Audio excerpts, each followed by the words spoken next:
It is 4 a.m. right now, and I'm on my way to the airport.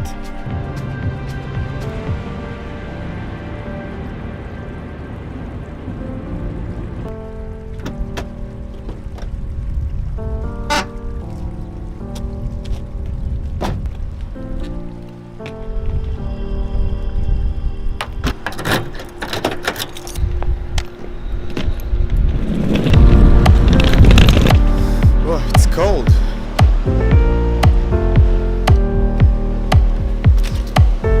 So I've had a pretty weird start for this morning. Apparently you're not allowed to take more than 7 kilos with you on a flight, which I know, but usually it's kind of marginal because you can still take your computer with you and your camera and holding it in your hand.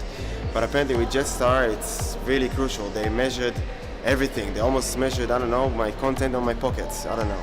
Anyway, a bit frustrating, so I had to kind of check that in, but this is an issue that I've been facing, a lot, and as a photographer, and especially as an underwater photographer, you've got your housing and your port and arms and video lights, and everything kind of goes together, and that weighs a lot. Like just my housing weighs about 3 kilos. So I've never had an issue with that. When I was flying today was the first time. There's a lot of planning that goes into packing your bags, and I'm always trying to get better and better at it. So if you guys got any ideas on how to travel light and all kinds of tricks and tips that you guys have, I would love to hear that.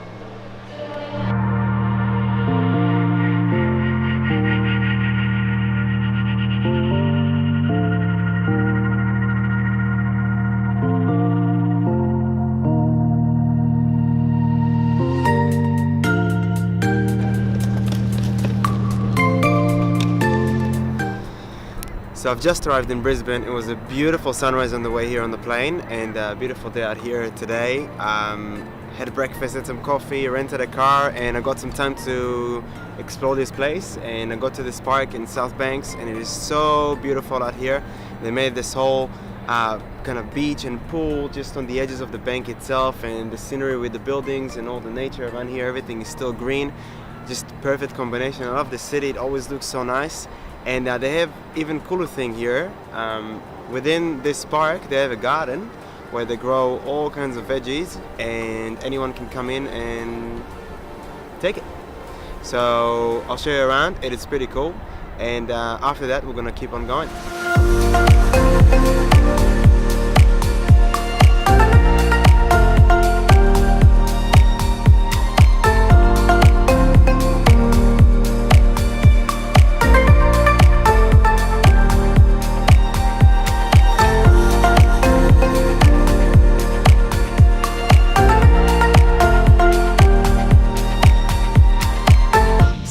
I've just arrived in Mooloolaba. It was a beautiful drive up here, and the town is beautiful. Very similar to a lot of other towns I've seen here in Australia. The whole area is going to remind me of the Gold Coast and a bit of Bondi and other places. So it's a beautiful little town, and I can't wait to go tomorrow. The conditions are looking very good for tomorrow, about 5 knots.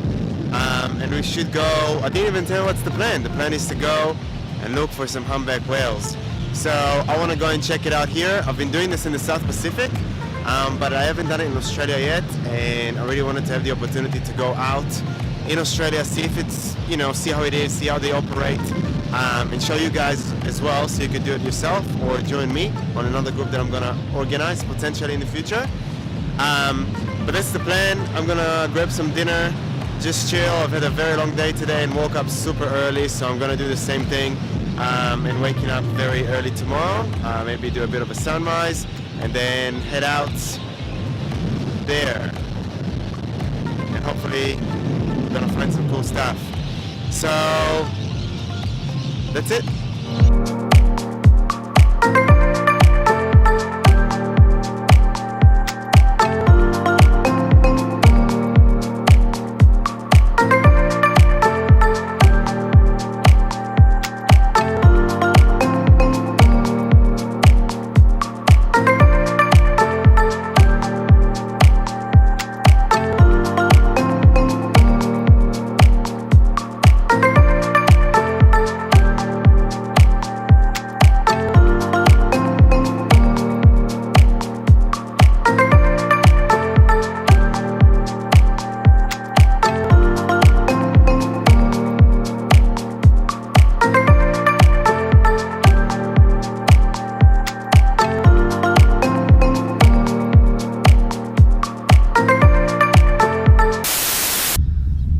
video was supposed to be about how amazing it is to interact with humpback whales in the water and share that environment with them and seeing them.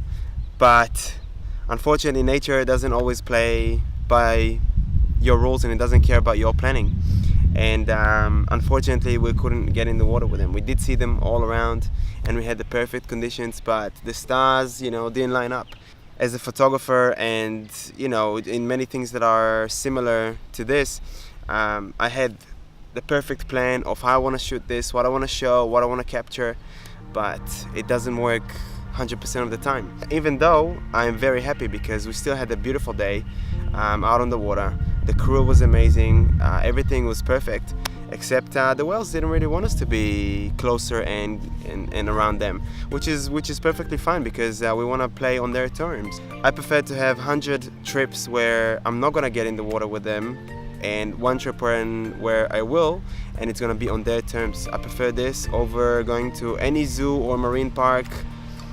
We want to see them in the wild, in a natural habitat, and this is where the experience becomes the most amazing. And it's the adrenaline of trying to get there and see that. And they were all around us. I mean, it was beautiful. We had like a pod of 6 or 7 whales. We had a pod of 2. There was one that was jumping. I mean, it was a beautiful day out there anyway, and I'm happy that I've done it. And my plan was to come over here just for one day, and I took into consideration that maybe I won't see them. I mean, I've been doing this for long enough to know that not every time you go out you can see it, and the best thing to do is to book 2 or 3 days in a row and maximize your chances. And the funniest thing was that the afternoon trip, I did the morning trip, the afternoon trip, they actually had an amazing experience, and they came out maybe like a few hours behind us, so we didn't get in the water at all. We were this close, but the whales just didn't want us close enough. And the other group, they went out and very quickly they got in the water and had some amazing encounters. What I'm trying to say is just it's not always works, and this video was supposed to be completely different, but it ended up being about it's part of the adventure, it's part of the process, and not every time you succeed. So I hope you did enjoy this video anyway. Subscribe to the channel if you want to see more stuff like that, and we're gonna go on more adventures, and I'm gonna see you on our next video.